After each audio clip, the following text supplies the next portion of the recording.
I think it's time. We're gonna go through my entire slabbed collection. Warning, the following video is for mature adult audiences only. Viewer discretion is advised. Now you're probably wondering why of all days am I gonna finally show you guys my entire collection. Well, part of the reason is because we're reorganizing, we're cleaning out a couple of rooms, and now to be honest, I don't really have a comic book room. My collection is just scattered all over the place, and so this is probably the only time that all my comics are in one place. Now this isn't even everything. This is a mix between some slabbed boxes here with some regular raw comics.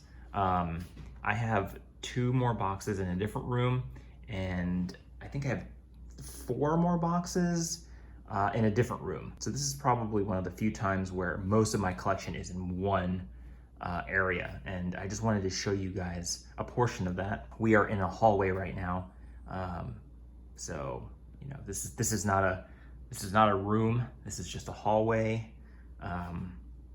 but I just figured this is a great time to show a majority of my short boxes here, and we're gonna go through each one, and in each of these slabbed boxes is about 20 slabs, and that may vary because some slabs are thicker than others, but yeah, I'm gonna spend a video per box because I really want to like take the time to talk about each one, why I bought it, what I like about it, and stuff like that. So anyway, hope you enjoyed the video, and don't forget to subscribe down here. The like button's over here too. And if you're new to my channel, welcome. Hope you enjoy. Yeah, I really need to organize this a little bit. I used to have this organized by grade number, so it'd be like from 0 to 10 or whatever, but then it just kind of got meh. It went from blue labels to yellow labels really fast. But yeah, I definitely need to get these organized. First up is Sensation Comics 51. A very cool Wonder Woman cover here.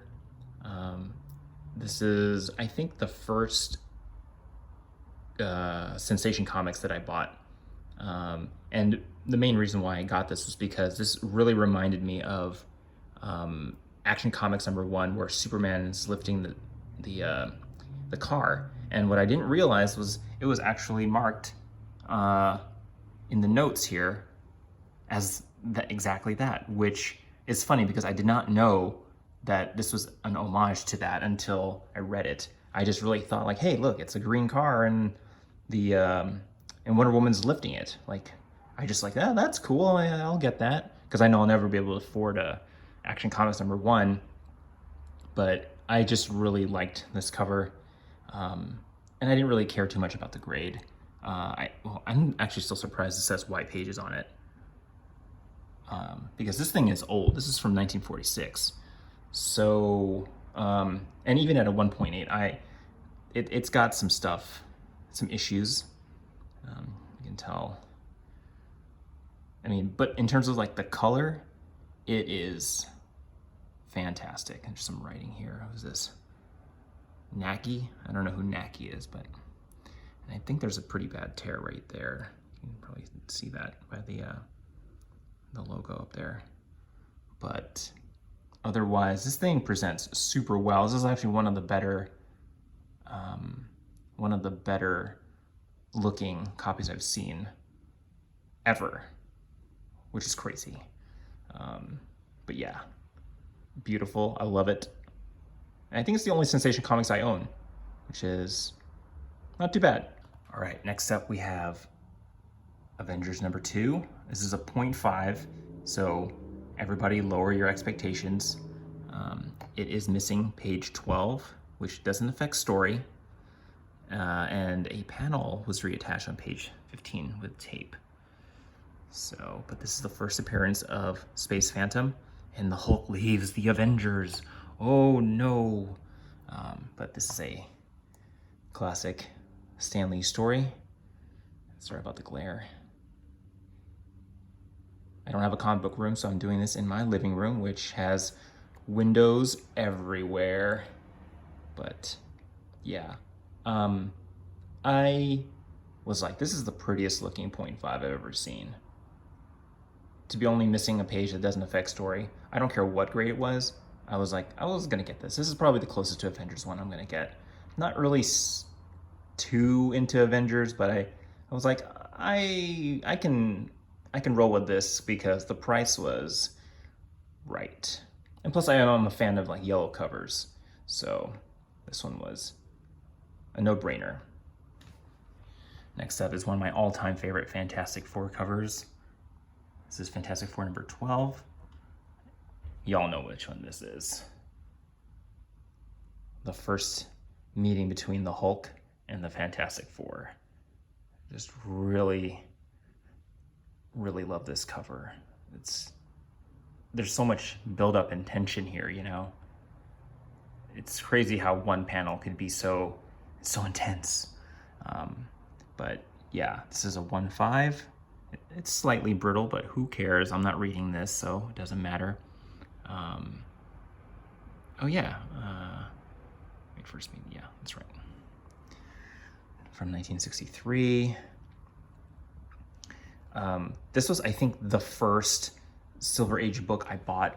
And I remember when I bought this on eBay, I was sweating my ass off. I was so scared because I was like, I have never spent this much money on a book before. And I think this is, once I bought this, it was just the floodgates open and I was like, oh man, I'm buying Silver Age books all the time now. So this was really my first big purchase into collecting older comics. Because prior to this, I was only collecting moderns. And, I didn't notice that the period in the eye was blue. That's odd. But anyway, yeah, just really love this cover. It presents super well. As you know, I tend to buy comics that present really well, regardless of the grade and the, defects. I'm not, I'm surprised this cover isn't detached, but yeah, I'm very forgiving in terms of defects and restoration, stuff like that. I don't really care about that stuff, as long as it presents well, and I can afford it. That's really all I'm after, so yeah.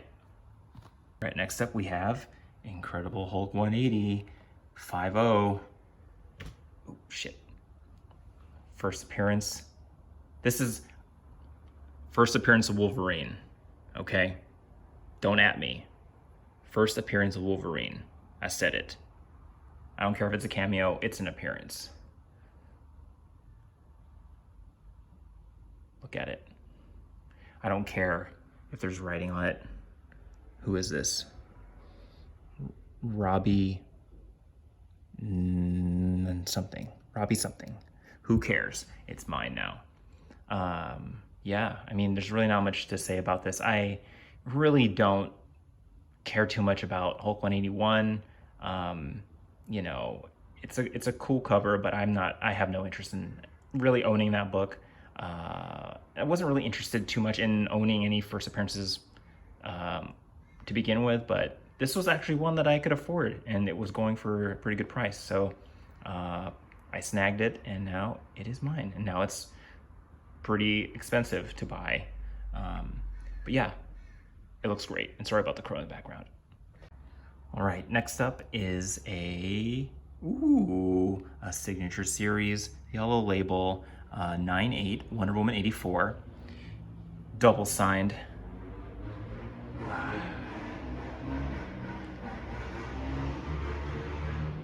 This is a double signed slab by the great Brian Boland and a William Messner Loebs. I bought this book because of Brian Boland's signature, not for this guy who is the writer of this, but it was a bonus. So, and I really didn't care what book Brian Boland signed. I was really after his signature. I just really enjoy his style. You everyone probably knows Brian Bolland from doing the cover for The Killing Joke, and there's just no way I can get that book signed by him at an affordable price. And so I was like, I'll pay almost nothing for his signature on this book. This is an interesting cover because it took me a while to realize that this lady is pregnant, as you can tell by the bump here. And I'm not sure if she's like currently in labor or if like her water broke, but I'm assuming by the sweat on her forehead and the tears that she is in labor. But yeah, really cool cover. Next up is a real special one. This is X-Men 1, triple signed by Chris Claremont, Jim Lee, and the great Stan Lee. This is actually the first book, I think maybe the only book I bought from Mr. David Parseau, who, if you've seen my previous interview video, he is the tailor of Stan Lee and also a huge comic book collector, and he had thousands of books signed by Stan Lee. You can see his signature. Oh, no, it's Jim Lee's. Here it is. You can see his signature in Beast's armpit here. But yeah, I was like, I would like to own a book by the tailor Stan Lee. Why not? That's a pretty cool story. And after I bought this book from him, we became buddies. We're basically BFFs, you know? But yeah, just a really cool cover. And I was on a little kick for a while where I was like, I'm gonna own each of the 4 variant covers and have them all triple signed. And you know, I don't care about the grade. I don't really care about this being a 9.2. I'm totally okay with that. But yeah, I quickly gave up that search just because getting the cover D, which is Magneto, I believe, is just near impossible at an affordable price with Stan Lee's signature on it. So yeah. All right, next up we have Uncanny X-Men 500. This is an Alex Ross cover, and this is just one of the coolest covers from Alex Ross that I've ever seen. And I'm going to show you in a second why I love it. But I want you to enjoy just this cover. I'm a huge fan of Alex Ross. And what made this extra special is that it is a wraparound cover. And yeah, I saw this and I knew I wanted him to sign it. I really should have had him sign it here in silver. That would have been like the perfect spot, but I will accept that placement. That is just fine. But yeah, I look at this sometimes and I'm just like, oh, there's a neat little detail there I did not notice. Just really, really great. You know, really, obviously the back side is more kind of like a homage to X-Men 1. Actually, it is exactly an homage to X-Men 1. Like if you just cover this up, that's basically the cover to X-Men 1 right there. Yeah, that's it right there. I love the Sentinels in the background. Desert Wind was the facilitator because Alex Ross was, he was attending New York Comic Con, I think, in 2018, but he wasn't at the convention. His booth was there, but he was actually making a book appearance for Marvelocity. And so he wasn't at the convention, he was at a book signing during the convention. And so Desert Wind, I just asked, I emailed Desert Wind, I was like, hey, can you guys get this book signed by him? He's not gonna be at the convention, he's at some other book signing thing. They're like, yeah, sure, we can try. And you know, they were able to make it happen. And so this is one of 2 books I had signed by him. Alex Ross does not make very many appearances, if any. But his signature was not expensive. It was only $60. So the challenge is just finding a convention that he is attending. That's the challenge. But anyway, this is one of my favorite books ever. And it's nice that it's 9.8. But yeah. All right, next up is X-Men 1 again. Just so you know, my slabs are not organized in any particular order. They are just randomly placed in a box because I take them out and I look at them at various times. Sometimes I take pictures for my Instagram, and so then I end up putting it in a different box. But anyway, it's a coincidence that the other variant is here. This is an 8.5. I think this was also from David Parso, the tailor. And yeah, this was also triple signed. Jim Lee, right on Psylocke's regions. And you got Stan Lee's signature right here. And then the great Chris Claremont. Oh, I think that's why it's an 8.5. Look at that really bad corner there. I think really that's the only major defect. This is the back side. Yeah, I don't see anything else. But yeah, this was one of the harder ones to find, triple signed, but because it was an 8.5, it was affordable for me. So, but yeah, love the 90s Jim Lee style there. All right, next up we have another X-Men 1, big surprise, except now this is the variant E, which is like the gatefold, which has all 4 variant covers wrapped around the cover. And I actually, this is signed by Stan Lee right there, and Jim Lee right here. I actually got this at the Berkeley Comic-Con, I think 2 or 3 years ago. One of the vendors had emailed me and said, hey, I know a guy there who's selling this, thought you might be interested. I had not mentioned anything to this guy. I barely even knew him, but somehow he had my email address and he was like, oh, you might like this. And he was right. So, you know, we're friends now. And yeah, I got this at a pretty sweet price. This is an older slab.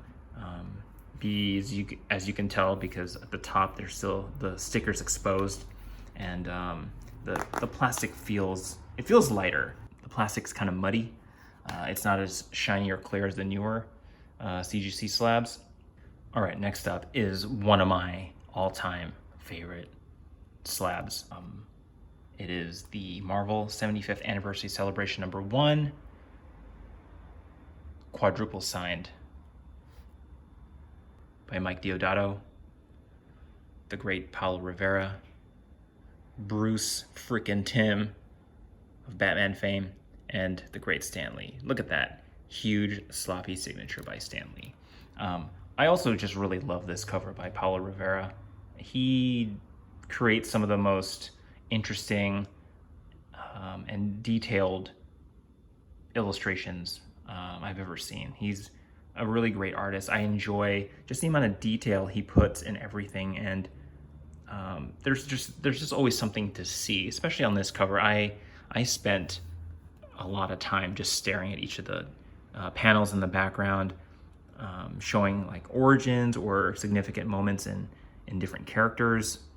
I always enjoy seeing Mr. Fantastic with a 5 o'clock shadow. But just the concept of Peter Parker reading a comic book that happens to be also a Marvel Comics number 1, you know, with Spider-Man leaping out of the pages or the panel. I just really love that concept, and it's just, you know, just so cool. I just really enjoy. I did the only thing I don't like about this cover, and it has nothing to do with the actual art, it's just the placement of this 75th anniversary in this terrible font.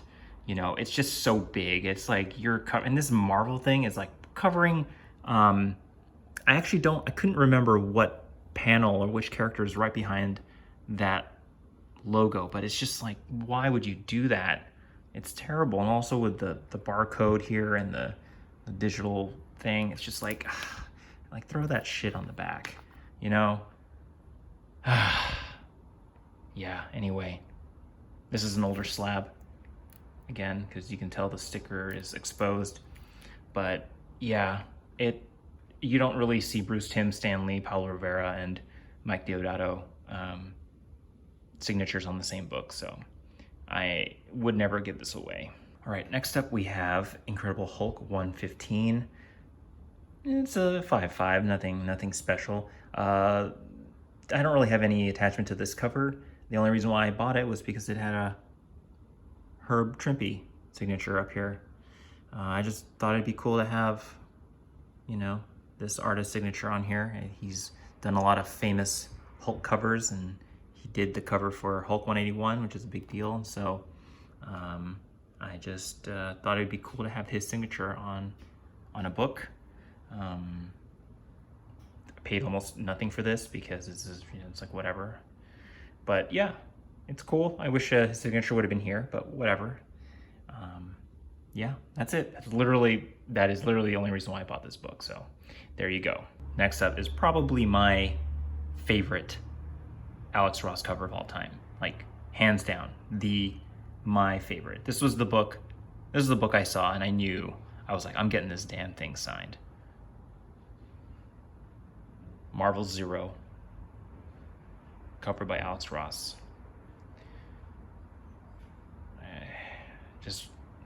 Just look at it. I don't care it's a 9.6. It's so funny because his signature just is like not that great.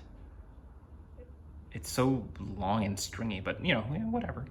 My favorite part of this, I mean, besides everything, a side note, I really enjoy the perspectives that Alex Ross tends to draw from. Like, I feel like I'm in this scene. I feel like I'm one of the people in this building watching this battle happen. That's how cool this cover is. Anyway, my favorite part of this is actually the light coming through this lady's fingers. Is that weird? Am I weird for thinking that? Like, besides all the other cool, amazing things here, my favorite part is this lady's hands. Some dirt. But yeah, and also I always thought it was weird that these guys almost have the same type of balding situation here. You see that? I wonder if that was a coincidence or was hair just hard to do? I don't know. But anyway, that's my one critique, is that these two guys look like twins. Anyway, love this cover. All right, so here's a cool one for you classic Marvel fans. This is Tales to Astonish 57, one of the earlier Spider-Man appearances. Based on the notes, this is the only time Spider-Man showed up without his spider emblem on the back of his costume. So I was like, okay, sure, all right. So you'll notice that this is a yellow label, which means it was signed. And this was signed by a writer-artist by the name of Larry Lieber. And for those of you who don't know, Larry Lieber is the younger brother of Stan Lee. And they both worked on this book, which I thought was really cool. So Larry wrote some of the stories and he did some of the interior art. I enjoy artists who are part of the same family. It's just kind of like a nice legacy thing to me. And I really enjoyed this cover. And I thought it would be really cool to get the writer and interior artist. So just really cool. All right, we're getting to some sexy territory here. We have Uncanny X-Men 600. This was actually one of my favorite covers of his. It's rare for him to do the X-Men like as a team. The only problem with this slabbing job here is we've got some Newton rings, also known as rainbow jizz by some people in the comic book community. Yeah, it looks terrible. It's pretty bad. This is actually also, I think, one of the few times that Adam Hughes has drawn Nightcrawler, actually. So I actually thought that was pretty cool. I haven't seen him draw him too often. We got some really cool women here. Got Storm and Phoenix. But yeah, it's really, really neat. Can't believe we got a 9.8, actually. But yeah, I just thought it was a really cool cover. I did get Adam Hughes to sign one more book. I don't know if it's in this box, but this is my second favorite cover of Adam Hughes. All right, next up is Amazing Spider-Man 274. Now, this is, when I got that last book signed by Larry Lieber, I was like, I would love to get a book signed by both Stan Lee and Larry Lieber, regardless of if they both worked on the book or not. And Stan Lee did not work on this book.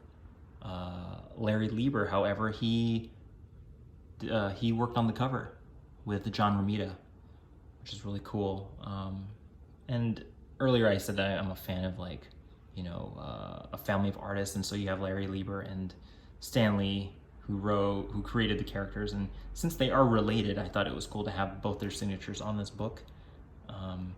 And this is one of the largest signatures I've seen Stan Lee sign on a comic book.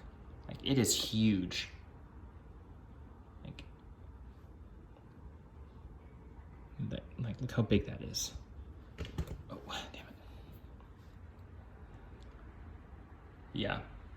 This book goes for not much, but because it had Stan Lee and Larry Lieber's signature, it went up a little bit, but it was still affordable for me to get. But yeah. So in this box is the other Adam Hughes. This is the book where I fell in love with Adam Hughes. This is Catwoman 74. I saw this and I was like, I'm getting that signed. That's it. I don't care. Yeah, I just really, it's everything. It's a sexy cover. I love the colors. I like the composition. I think my favorite part though is that she is pulling down a mirror to reveal a safe. But like, how, I don't even know how he came up with this concept, but it is brilliant. And I love covers that are kind of not obvious right away, that have other details in it. And it's just, you know, I mean, let's just be real, you know. But yeah, and also it's interesting that his Catwoman, at least in this run, reminds me of Audrey Hepburn. It's not a bad thing, but just something to note. But yeah, just a really cool cover. Don't care it's a 9.2, and I enjoy his signature placement. Pretty clear. Love it, love it, love it. This is for all you J. Scott Campbell fans out there.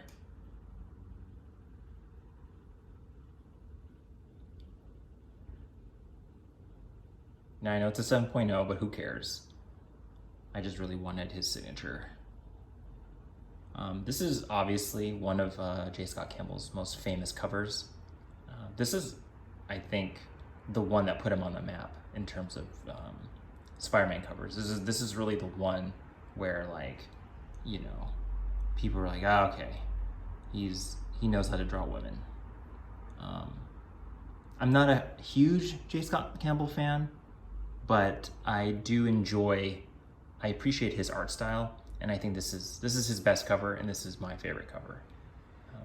I just like, you know, the fact that Spider-Man's always off going somewhere, and that says a lot about, you know, the character and the fact that he understands the character. So I appreciate that. All right, next up we have a cover full of Newton rings, but I still love it. This is X-Men 33, one of my favorite Juggernaut covers. I just like the idea that Juggernaut is huge. But this is double signed by John Romita, who did this cover, which I did not know, and by Roy Thomas, the writer of this book, and also the creator of Changeling, who later became Morph, my favorite character of all time. But yeah, I just really love this cover. It's almost like a perfect cover for me. This composition, it's got the floating heads, it's got the giant hands crushing the heroes. It's just, and you know, the Juggernaut is just one of my favorite villains of all time. So it's nice to see him just completely dominate this cover. I love it. The colors, man. This cover is from 1967, but it looks incredible. It's just unfortunate that there's lots of Newton rings on this thing. Like, ugh, jeez. The jizz, man. All right, the next one's pretty sweet. I debated about getting this for almost a year, and I just could not believe that this was still on sale. This was still up on eBay by the time I decided to pull the trigger, but this is Saga Number 2, 9.8, double signed by Brian K. Vaughan and Fiona Staples, the writer and artist of this series. It is super rare to find both their signatures on a book, especially now because they are both on hiatus, which I'm sure isn't going to last for long, and I'm sure they'll be signing a ton of stuff once they come back. But Yeah, this was on eBay forever, and I just could not believe that no one was picking this up. Probably, you know why? Because it's a Saga number 2. Nobody likes number 2. Everybody wants number 1. And this is an older slab. But the fact that it was a 9/8 and double signed by the writer and by basically the creators of this, and this was, Saga was already hot. And so I just could not believe this was still on eBay for what it was going for. I was like, okay, it's meant to be. I'm pulling the trigger on it. So anyway, this is just a really cool cover. I love the green. All right, next up we have Amazing Spider-Man number 30. Now, what's really funny about this is I had a poster of this exact cover in college, like a wall scroll to be exact. And it's probably because I saw it. It was probably on sale somewhere, and I was like, all right, I need something to decorate my dorm with, and I bought it. And I didn't even know who the artist was back in like 2004 or 5, and only until a few years ago, I saw this cover, and I was like, oh my God, I had that poster in college. I have to buy this, and I did not know this was by Scott Campbell, and so I owed it to myself to get this signed by him. I just wish that he didn't sign it in silver on a giant silver webbing ball, but who cares, whatever. But yeah, I was like, I couldn't believe it. So it was meant to be. I was destined to get this book signed by him. But yeah, just a really cool cover. I normally don't like covers that are just white, like have a white background, because I'm like, that's kind of lazy, but I kind of like this one. So yeah, this is actually the only other J. Scott Campbell book I have signed. I only have 2 in my entire collection, because I'm not like the biggest fan of J. Scott Campbell, but anyway, love this cover. All right, next up we have X-Men 11. This is signed by the great Jim Lee, and this is actually the first book I had signed by him, and I'm pretty sure I had a t-shirt with this exact graphic on it. But yeah, I grew up during the Jim Lee era of X-Men, and so this cover is this brings back really good memories. Plus, I really love this cover. I can't believe this book actually got a 9/8, because I bought this book off of eBay, and I didn't even really check the condition on it. I was actually just rush buying to send something in to get it signed by him. And yeah, just really love this cover. All right, next up is Tales of Suspense 57. This is the first appearance of Hawkeye, and I'm not a huge fan of Hawkeye or Iron Man. I was in Austin, Texas for a conference, and I decided to swing by a comic book store, and they had a huge selection of Silver Age books, and I was just going through it, and I saw this, and I was like, how much is this? And they were like, blah, blah, blah, and I was like, I'll take it. And yeah, it's a 2.0. Oh, this is by Stan Lee and Larry Lieber. Huh, okay. That's cool, I didn't know that. But yeah, I can't believe this book is going for as much as it is, which is crazy. I did not pay for how much this book is worth. So anyway, if you're looking for pretty sweet books, go to Austin, Texas. All right, next up is Wolverine number 55, cover by Greg Land. This is an homage cover to Crime Suspense Stories number 22, which is the legendary decapitation cover, except now it's Sabretooth being beheaded by Wolverine. For those of you who follow me on Instagram or have watched some older unboxing videos, you'll remember this. This looks familiar. I was a little bummed it's got a 7.5, but again, I don't really care about the grade. I really don't. But yeah, I kind of wish that Greg Land's signature was just a little higher and actually all in the black. And I'm just like, come on, man. You're an artist. You know placement. Like, why would you sign on a graphic when you have this nice blank spot right here?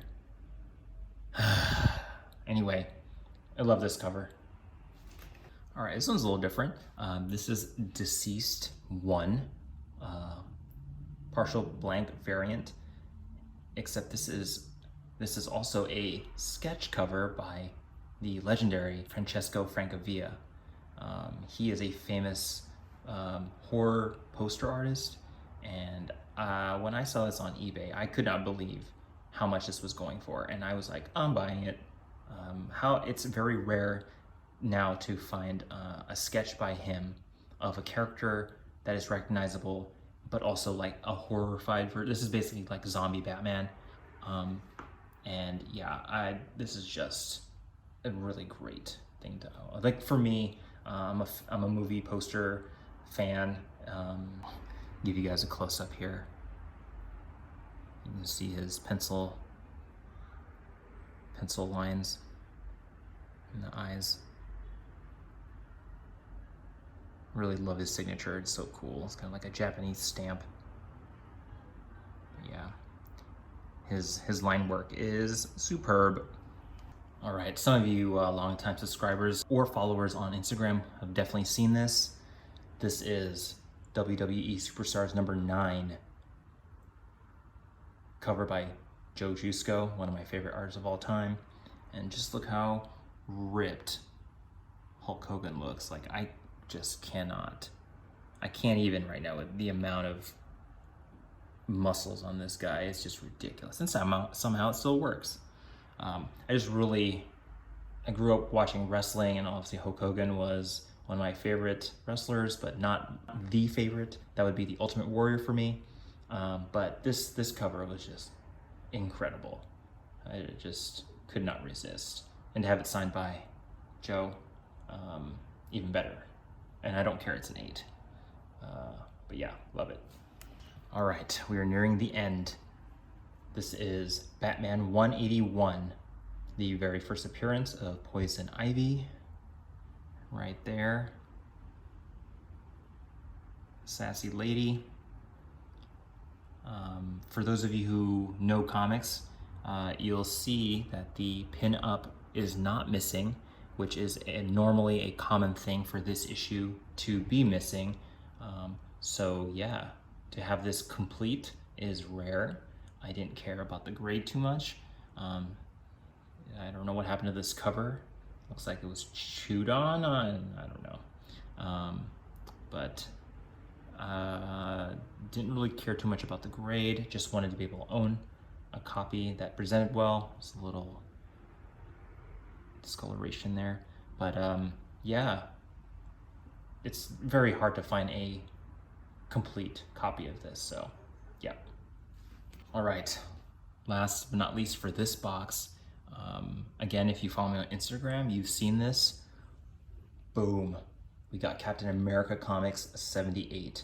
This is my favorite Golden Age Captain America cover. I was watching this on eBay for probably a year and just could not pull the trigger on it because it's expensive. But then I found a local vendor who sold Golden Age stuff, and he worked out a deal with me, and I was like, I'll take it, sir. And yeah, I mean, this is a 2.5, but it looks fantastic. It looks great. I mean, it has issues. There's just like this crease that goes along the top here.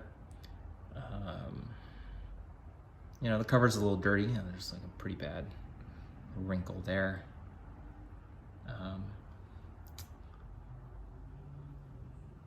Oh yeah, I forgot to mention, this cover is by John Romita, believe it or not. I think this is the first, so this is the last Captain America, Golden Age Captain America issue, Captain America Comics issue. And yeah, John Romita only did 3, he did 2 covers, but he did interiors for 3 issues. And they were the last 3 in this entire run. And so I thought that was pretty neat to have. I would love to have him sign this, but I just don't know if I have the money to do that at the moment. But yeah, just one of my favorite covers. Again, a fan of the yellow background, and just, you know, again, this is also kind of like an Action Comics homage where, you know, lifting the car. I just like heroes lifting things up, I guess. This is from 1954. Oh yeah, and this was Atlas Comics, not Marvel. That's it. I hope you guys enjoyed this video. I will be doing more, I will be going through the rest of my boxes and showing you the other slabs that I have, along with the raw comics in my collection. If you did enjoy this video, please hit the like and subscribe. You can follow me on Instagram and Twitter. Otherwise, I'll see you guys in the next video. Bye.